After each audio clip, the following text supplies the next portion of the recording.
जानकी जीवन स्मरण जय जय राम पार्वती पते हर हर महादेव पुंडलीक वरदा हरि विठ्ठल श्री अनंत कोटी ब्रह्मांड नायक राजाधिराज सच्चिदानंद सद्गुरु श्री ब्रह्मचैतन्य महाराज की जय.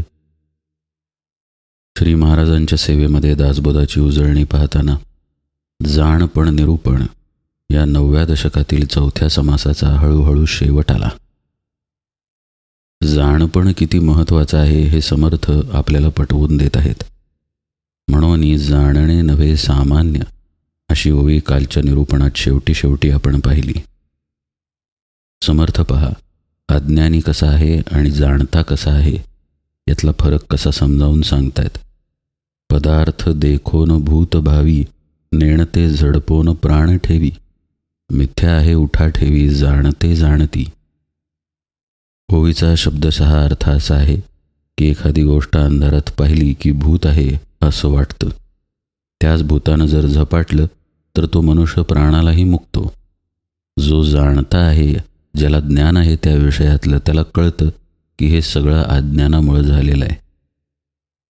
आता हे जे भूत आहे ना, हे प्रपंचाचं दृश्याचं भूत आहे आणि त्यानं झपाटलं गेल्यामुळं आपण देहबुद्धीमध्ये देह ठेवून देतो.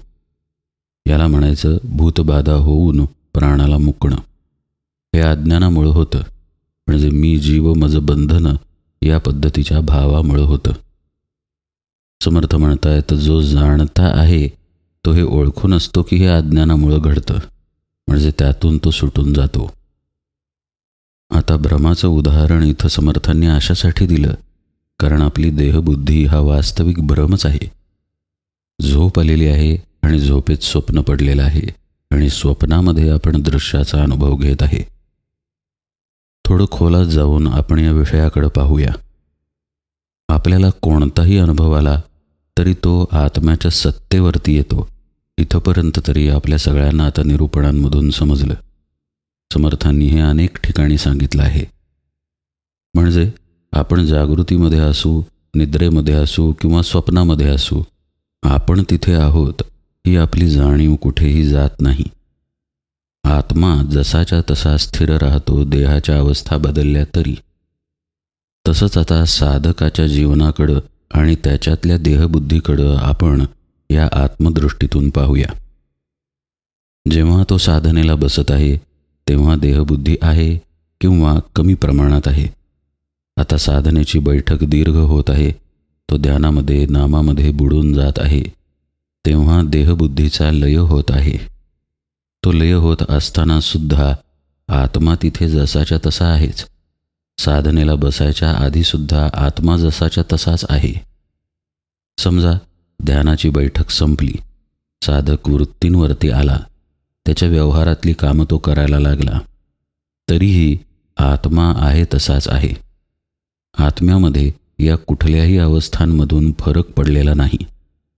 साधकानं फक्त एवढंच केलं की सद्गुरुपदिष्ट साधनेच्या वेळी त्या साधन काळामध्ये सद्गुरूंनी सांगितलेली साधना आणि सद्गुरुकृपा याच्या आधारानं स्वतःच्या आत्मस्थितीला स्पर्श केला. त्या शांततेपर्यंत तो पोहोचला. जितका त्याचा अभ्यास उत्तम तितका वेळ तो त्या शांततेत टिकून राहिला आणि नंतर व्यवहारामध्ये येऊन साधनेमध्ये जी शांती अनुभवली, साधनेमध्ये जे आत्मसुख थोडं का होईना अनुभवलं, त्या स्मृतीला घेऊन त्याच्या अनुसंधानामध्ये कर्म करायला लागला. मूळ जी आत्मस्थिती होती ती कधीच कुठेच बदलली नाही. साधक मात्र अशा पद्धतीनं आपली हालचाल करत राहतो. मग आता पहा बरं का, की जसं एखाद्या देहाची अवस्था बदलते, जागृती, स्वप्न, नंतर सुषुप्ती येते, पुन्हा स्वप्न किंवा परत जागृती येते, तसंच साधकाचं जीवन साधनकाळी खऱ्या जागृतीत जातं. लक्ष देऊन ऐका बरं का. साधनकाळी जेव्हा मनाचा देहाचा लय झालेला आहे आणि केवळ आत्मस्वरूप शिल्लक आहे, त्या आत्म्याशी तदाकार होऊन जेव्हा तो थांबलेला असतो तेव्हा खऱ्या जागृतीत असतो. तसं त्यानं जाग होणं, पुन्हा थोड्या वृत्ती येणं, पुन्हा मग मन येणं, मग तिथं विचार येणं, पुन्हा प्रयत्न करून पुन्हा शांततेचा अनुभव येऊन खऱ्या जागृतीत जाणं, पुन्हा मनावरती येणं असं सतत अनेक वर्ष चालू असतं.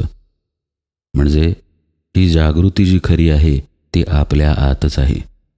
जेव्हा आपला सर्व प्रकारे लय होऊन जातो, मनाचा, बुद्धीचा, प्राणाचा, चित्ताचा, देहाचा सगळ्याचा लय होऊन जातो आणि आपण आत्मस्थितीमध्ये स्थिर राहतो, तेव्हाची जागृती. ही जागृती साधनकाळी येते, निघून जाते, पुन्हा येते, कदाचित दीर्घकाळ राहते आणि पुन्हा निघून जाऊन तिथे वृत्ती, मन येऊन मग साधक साधनेची बैठक मोडतो. अर्थातच देहाला कर्मे आहेत, प्रारब्ध आहे, सगळं काही आहे. मग देह कर्मांमध्ये जातो. आपण आंतरिक अवस्था पाहतोय बरं का. जागृती कुठे आली? जेव्हा केवळ आत्मस्थिती आहे तेव्हा जागृती होती. वृत्ती आल्यानंतर आपण झोपी गेलो, जागृतीच्या ठिकाणी झोपी गेलो. व्यवहारदृष्ट्या आपल्याला जाग आली, पण तिथे वृत्ती आहे, मन आहे, म्हणजे तिथे आत्माकार वृत्ती नाही, आत्माकार मन झालेलं नाही. म्हणजेच आत्मदृष्टीच्या सापेक्ष तिथं आपण झोपी गेलो. मग जेव्हा प्रत्यक्ष देह व्यवहारामध्ये आला आणि बाहेरच्या दृश्याची जाणीव व्हायला लागली, कोण आपल्याशी बोललं, मग आपण कोणाशी बोललो, आपल्याला दृश्य दिसलं, हाताला स्पर्श जाणवला, अनंत गोष्टी घडायला लागल्या. हे जेव्हा घडायला लागलं तेव्हा ते स्वप्न सुरू झालं. आपण ही गोष्ट अतिशय सखोलतेनं आत्ता पाहिली. जसं व्यवहारातल्या झोपेचं आणि स्वप्नाचं घडतं तसंच साधनेमध्ये घडतं, फक्त उलट मार्गानं घडतं. साधक एक प्रकारे निद्रेसारख्याच अवस्थेमध्ये जाऊन तिथे जागृत राहण्याचा अभ्यास करतो. म्हणून शास्त्रकार साधनेच्या प्रगाढ अवस्थेला जागृत सुषुप्ती किंवा झोपेतील जाग असंच म्हणतात. इथे राहायचा अभ्यास साधकानं सद्गुरूंकडून शिकायचा असतो. इथे तो तग धरून राहिला की त्याला साधनेतील युक्ती समजते की कसं आपण सर्व इंद्रियांच्या व्यतिरिक्त सुद्धा अत्यंत शांत स्थितीमध्ये राहायचं. याला म्हणायचं वर्म कळणं. म्हणून पुढच्या ओळीमध्ये समर्थ म्हणतात, जाणत्यास कळे वर्म, नेणत्याचे खोटे कर्म, सकळ काही धर्माधर्म जाणता कळे. मग आता असं पहा, ज्या साधनेतील अवस्था आपण पाहिल्या म्हणजे अंतरातील खरी जागृती, आणि नंतर आपण झोपी जाणं म्हणजे मनावरती येणं, आणि नंतर स्वप्नात येणं म्हणजे प्रत्यक्ष जागृतीत येणं, व्यवहार करणं, दृश्यामध्ये राहणं. हे सगळं घडत असताना आत्म्यामध्ये कुठे बदल झाला? तो कधी होतच नाही. आत्मा जसा आहे तसाच राहतो. पण पहा, आत्ता आपण हे केवळ शब्द ऐकतो की आत्म्यामध्ये बदल होत नाही, आत्मा जसा आहे तसा राहतो. पण या शब्दांनी आपल्याला त्या अवस्थेच्या अनुसंधानात राहता येत नाही. म्हणून आपण खोलात जाऊन सद्गुरुपदिष्ट साधनेमध्ये खरी जागृती कुठे येते ते आत्ता पाहिलं. त्या जागृतीचा अनुभव जेव्हा बुद्धीमध्ये स्थिर होतो तेव्हा मग साधक आत्म्याचं चिरंतन असणं, आत्म्याचं नित्य असणं म्हणजेच आपलं स्वतःचं नित्य असणं हे अनुसंधानानं जपायला शिकतो. एखाद्या गोष्टीची खूण कळली तरच त्याचं अनुसंधान ठेवता येतं. अशा रीतीनं सद्गुरुपदिष्ट साधनेमध्ये स्वरूपाची खूण कळून येते. म्हणून समर्थ म्हणतात, जाणत्यास कळे वर्म. आता हे जो करणार नाही तो अर्थातच नेणता आहे, नेणत्याचे खोटे कर्म असं समर्थ म्हणतात. कर्म खोटं म्हणजे त्याचा मी त्याच्या प्रत्येक कर्मामध्ये राहतो. साधन हेही कर्मच आहे, साधन न करणं हेही कर्मच आहे. देह निद्रिस्त आहे तरी कर्मच आहे. देह कुठल्याही अवस्थेत असला तरी तिथे कर्म सुरूच आहे. पण नेणता जो असतो त्याचा मी तसाच राहिल्यामुळं त्याच्या देहाकडून जे जे कर्म घडतं ते सगळं खोटं आहे असं समर्थ म्हणतात. जाणता जो आहे त्यालाच खरं वर्म कळलेलं असतं की इथे देह केवळ निमित्त मात्र आहे. का बरं निमित्त? कारण मगासचं निरूपण आठवा. जे देहानं सगळं घडत आहे ते स्वप्नातच सुरू आहे. खऱ्या जागृतीला त्या साधकानं, त्या जाणत्यानं सद्गुरूंच्या कृपेनं अनुभवलेला आहे. म्हणून जाणत्यास कळे वर्म, नेणत्याचे खोटे कर्म. आता आपण वर्म या शब्दाकडे पण सखोलतेनं पाहू. नेमकं वर्म कुठलं मग या सगळ्यामध्ये? आपण देह नसून आपण आत्मस्वरूपच आहोत, हे खरं वर्म आहे. पहा, साधनकाळी तिथं कोण राहिलं जेव्हा कुणीही नव्हतं? मन नव्हतं, प्राण सूक्ष्म झालेले होते, म्हणजे प्राणांचा लय झालेला होता. देहाची जाणीव नव्हती, स्थळ काळाची जाणीव नव्हती. मग कोण शिल्लक होतं? ते जे शिल्लक होतं ते आपलं स्वरूप आहे. आणि सद्गुरूंनी तर सुरुवातीलाच सांगितलेलं असतं की तेच ब्रह्म तू आहेस.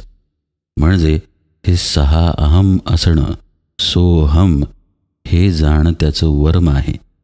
हे वर्म त्याला अशा प्रकारे सद्गुरुपदिष्ट साधनेमध्ये नीट कळतं. आता हे जर कळलं तर इथं ठरलं की आपण देह नाही. मग देहाकडून जी कर्मे होतात ती अनासक्त भावाने होतात, अकर्ता भावाने होतात. आणि असं अर्थातच नेणत्याचं होत नाही, म्हणून समर्थ नेणत्याचे खोटे कर्म असं म्हणतात. सकळ काही धर्माधर्म जाणता कळे असं विधान ते करतात. म्हणजे धर्म कोणता आणि अधर्म कोणता हे मग नेमकेपणानं कोणाला कळतं? अर्थातच जाणत्याला कळतं. आता धर्म म्हणजे बाह्यतः धर्म नाही बरं का. धर्म याचाच अर्थ स्वरूपामध्ये राहणं. सकळ धर्मामध्ये धर्म, स्वरूपी राहणे हा स्वधर्म समर्थांचंच वचन आहे. त्यामुळं हा धर्म स्वरूपात राहणं हे जाणत्याला कळतं. ते वर्म त्याला कळलेलं असतं, म्हणून ती प्रक्रिया तो करतो, त्या अनुभूतीमध्ये जातो, पुन्हा अनुभवतो की आपण देहाशिवाय सुद्धा आहे. पुन्हा ती स्वरूपस्थिती लक्षात ठेवून त्याच्या अनुसंधानात राहतो. पहा, आज जर आपल्याला सांगितलं की श्री महाराजांना जरा डोळ्यांसमोर आणा, तर आपल्याला आणता येतं, कारण आपण त्यांचा फोटो पाहिलेला आहे. आपण समाधीचं दर्शन घेतलंय, आपण कदाचित चरित्र वाचलंय, प्रवचन वाचलंय, ऐकलंय, त्यांचा उपदेश ऐकलेला आहे. वेगवेगळ्या मार्गांनी आपण त्यांच्या अनुभूतीत थोडे का होईना गेलो आहे. नामाचा अभ्यास केलेला आहे, तर मग महाराजांचं अनुसंधान ठेवता येतं. आता नामाचंच पहा, डोळे मिटून थोडं नामचिंतन करू असं म्हटल्यानंतर काय करायचं असा प्रश्न आपल्याला पडणार नाही. भगवंताचं नाम आपल्याला माहीत आहे, आपण ते घेतलेलं आहे, म्हणून आपण नामचिंतन करू शकतो. म्हणजेच आपलं मन, आपली बुद्धी, आपलं चित्त ज्या प्रांतात जाऊन आलं त्याचा अनुसंधान आपल्याला ठेवता येतं. आत्मस्थिती अशी आहे जिथं आपलं मन पोहोचू शकत नाही, चित्त, बुद्धी काहीही पोहोचू शकत नाही. मग त्याचं अनुसंधान ठेवायचं कसं? म्हणून त्याला ही वर्मखूण कळणंच आवश्यक आहे, अन्य कोणताही मार्ग नाही. सद्गुरूंना शरण जाऊन त्यांच्याकडून कृपानुग्रह घेऊन ते सांगतात त्याप्रमाणे साधन करणं हा एकमेव पर्याय आहे. तुकाराम महाराज स्पष्टपणे म्हणतात, सद्गुरू वाचोनी सापडेना सोय, धरावे ते पाय आधी आधी, आपणा सारिखे करीती तात्काळ, नाही काळ वेळ तया लागी. लोहपरिसाची न साहे उपमा, सद्गुरु महिमा अगाधची, तुका म्हणे कैसे आंधळे हे जन, गेले विसरून खऱ्या देवा. कोण खरा देव? आपल्या दृष्टीनं सद्गुरूच खरा देव. खरा देव आत्मा आहे हे सद्गुरू सांगतात, पण त्या आत्मस्थितीमध्ये आपणच शिल्लक राहत नाही. म्हणून खरा देव जेव्हा तुकाराम महाराज इथं म्हणतात तेव्हा ते सद्गुरूंनाच म्हणतात. ते आधी सद्गुरूंना म्हणतात आणि सद्गुरूचरणी लीन होऊन जो साधनेमध्ये जातो आणि खरी सोय धरतो. सोय या शब्दाचा अर्थ मार्ग बरं का. खरा मार्ग जो धरतो म्हणजेच आत्मप्राप्तीचा, आत्ता पाहिलेल्या सद्गुरूपदिष्ट साधनेचा, त्याला हे लक्षात येतं की खरा देव म्हणजे आपलं स्वरूपच आहे. म्हणून तुकाराम महाराजांनी आग्रह धरलेला आहे, धरावे ते पाय आधी आधी. किती आग्रह धरलेला आहे पहा. आधी पाय धरा, आधी शरण जा. काहीही कळत नसलं तरी निदान लोटांगण तरी घाला. म्हणजे मग सद्गुरू कृपेनं कळेल की खरे पाय कुठले आहेत सद्गुरूंचे. निसर्गदत्त महाराज म्हणतात, 6 अहम ही जी सोहमची गती आपल्या आत आहे तेच सद्गुरूंचे खरे पाय आहेत. मामा महाराज केळकर त्यांच्या एका अभंगामध्ये म्हणतात, संत संगतीने देव पडे ठाई, तयांची पायी लीन व्हावे. संगती म्हणजे समगती जाणे, दाविताती खुणे संतराय. समगती जी होते आपल्या श्वासांची, तिथे सद्गुरूंचे खरे पाय आहेत. ते धरणं म्हणजे सद्गुरुपदिष्ट साधनेत सूक्ष्मतेनं शिरणं. नुसतं नाही, सूक्ष्मतेनं शिरणं हे त्यांचे खरे पाय धरणं. हे कळेल पण सद्गुरूंना शरण गेल्यावर. म्हणून तुकाराम महाराजांनी हा आग्रह धरलाय की आधी धरा, त्यांचे पाय धरा. काहीही त्यांच्याशिवाय शक्य नाही. सद्गुरू वाचोनी सापडेना सोय.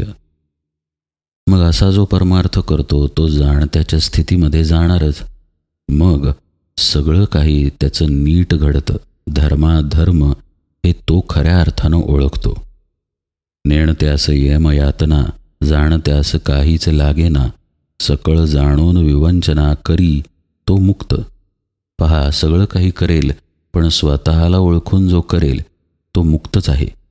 पण ते न ओळखता जो कर्मांमध्ये राहील तो कर्मात लिप्त होईल, अडकून पडेल. कर्म करणारा मी आहे हा मी त्याचा जाणार नाही. म्हणून जाणतं होणं आवश्यक आहे. मी तिथे राहिला की यमयातना लागल्याच मागे. मी गेल्यानंतर मात्र जाणती स्थिती येते आणि असा व्यक्ती सकळ जाणून विवंचना करतो. विवंचना म्हणजे काळजी नाही बरं का. सकळ जाणून विवंचना याचाच अर्थ तो हे जाणून असतो की आपण कोण आहे. मग हातून जे काही कर्म घडतं ते अकर्ता भावानं घडतं आणि मग तो मुक्त होऊन जातो. नेणता काही राजकारण, अपमान करून घेती प्राण. नेणता कठीण वर्तमान समजतास होय. म्हणून या नेणणे खोटे, नेणते प्राणी ते करंटे. जाणता विवरता तुटे जन्म मरण. व्यवहारातलं उदाहरण देऊन नेणते पण किती नुकसान करतं हे समर्थ पटवून देत आहेत. ज्याला कसं वागायचं कळत नाही त्यामुळं बाकीचे लोकसुद्धा धोक्यात येतात, तो स्वतःसुद्धा धोक्यात येतो. तसंच हे अज्ञान आहे. अज्ञान वाईट आहे. अज्ञानी माणूस स्वतःचं अकल्याण करून घेतो. अकल्याण म्हणजेच पुन्हा पुन्हा जन्माला येत राहतो. ज्ञानी व्यक्तीचं, ज्यानं जाणून घेतलेलं आहे, त्याचं मात्र असं होत नाही. म्हणून अलक्ष करू नये. जाणणे हाची उपाये. जाणता सापडे सोये परलोकाची. आता इथे जाणता म्हणजे आत्मा आहे बरं का.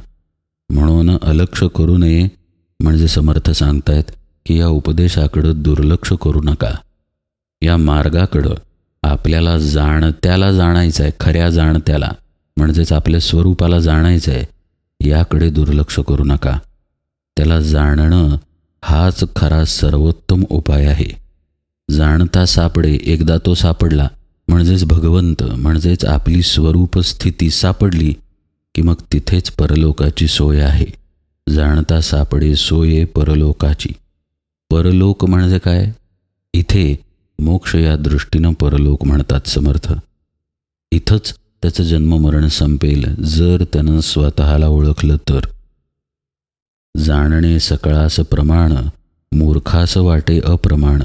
परंतु अलिप्तपणाची खूण जाणता कळे. समर्थ म्हणतात हा उपदेश जो वरवर ऐकेल त्याला यातलं काहीही कळणार नाही. त्याला ही खूणच पटणार नाही. जाणणे सकळास प्रमाण असं ते म्हणतात. सकळांना म्हणजे थोर थोरांना, संत महात्म्यांना असा इथं अर्थ आहे बरं का. स्वतःची ओळख करून घेणं हे संत महात्म्यांना प्रमाण आहे. त्यांच्या दृष्टीनं तोच खरा मार्ग आहे. तेच खरं हित करून घेणं आहे, स्वहित करून घेणं. पण मूर्खाला हे पटणार नाही. अलिप्तपण म्हणजे नेमकं काय हे जोपर्यंत आपण आत्मस्थितीपर्यंत पोहोचत नाही तोपर्यंत कळू शकणार नाही. म्हणजे खरं पाहता आत्मज्ञान झाल्याशिवाय अलिप्तपणा येणारच नाही. पहा ना, आत्ता आपण निरूपण ऐकतोय पण आपण ऐकत नाही आहे. या अनुभूतीत स्थिर कसं राहायचं? ज्ञानाशिवाय राहता येत नाही. अर्थात त्यासाठी तशा लक्षणांचा अभ्यास करावा लागतो. म्हणूनच श्री महाराज म्हणतात की राम करता या भावानं तुम्ही अभ्यास करा. प्रत्येक कर्मात राहा. नाम घेत असला तरी राम करता हा भाव सोडू नका. कदापि राम करता या भावापासून वेगळं होऊ नका. हाच तो अभ्यास आहे.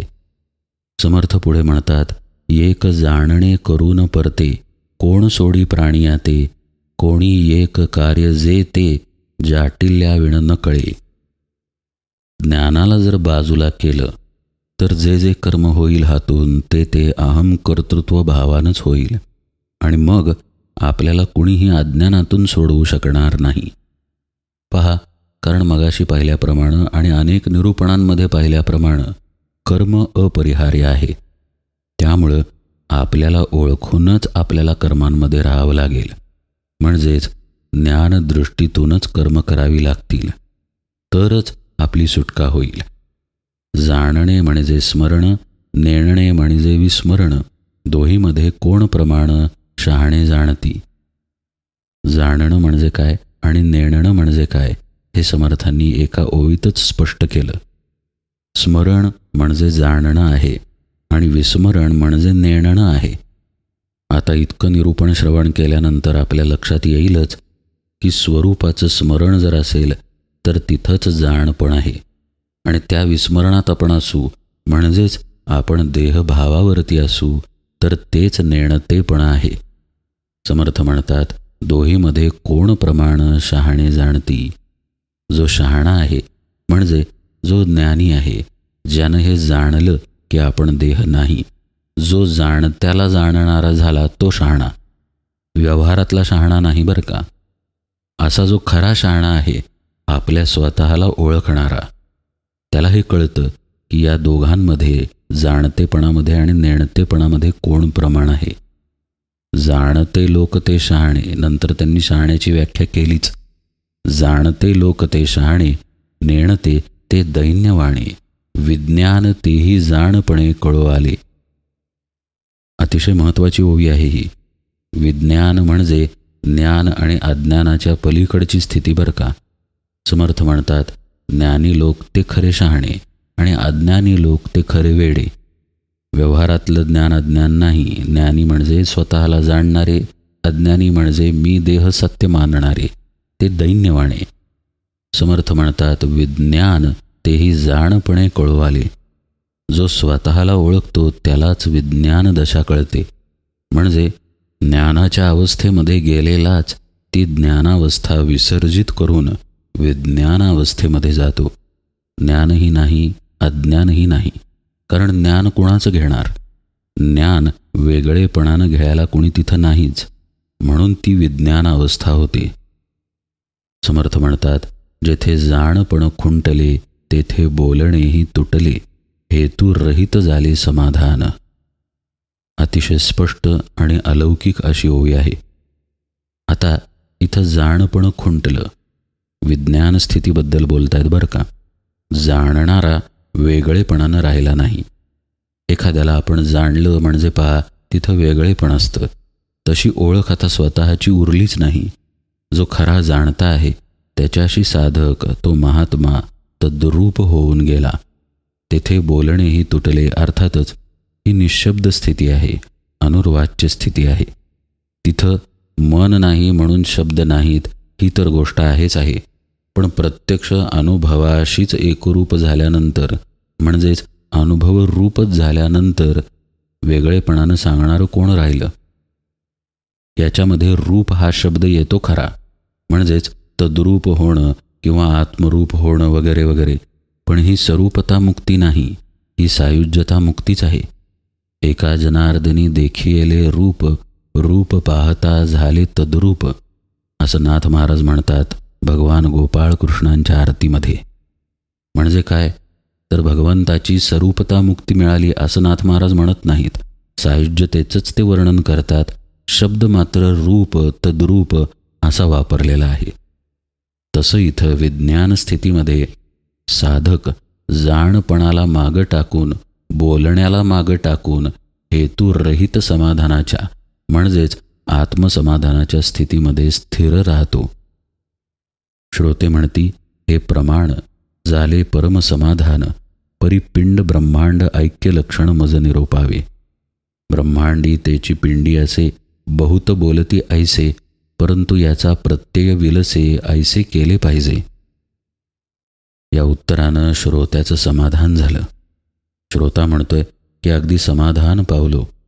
मग पिंड आणि ब्रह्मांड दोन्ही सारखे कसे हे आता ऐकायची इच्छा आहे. ते तुम्ही सांगा. कारण जे पिंडी तेच ब्रह्मांडी असं पुष्कळ लोक म्हणतात. तर याचा खरा अर्थ सांगा. तो आता अर्थातच पुढच्या समासामध्ये येईल. इथे हा जाणपण निरूपण समास समाप्त झाला. पुढचा समास आहे अनुमान निरसन. तो आपण पाहूच या. पण जाणपण निरूपणाच्या शेवटच्या 1-2 महत्त्वाच्या ओव्यांकडेही थोडं सखोलतेनं पाहून उजळणीमध्ये आपण विषय पुढे नेऊ. आज मात्र निरूपण सेवेला इथेच विराम देतो. जानकी जीवन स्मरण जय जय राम.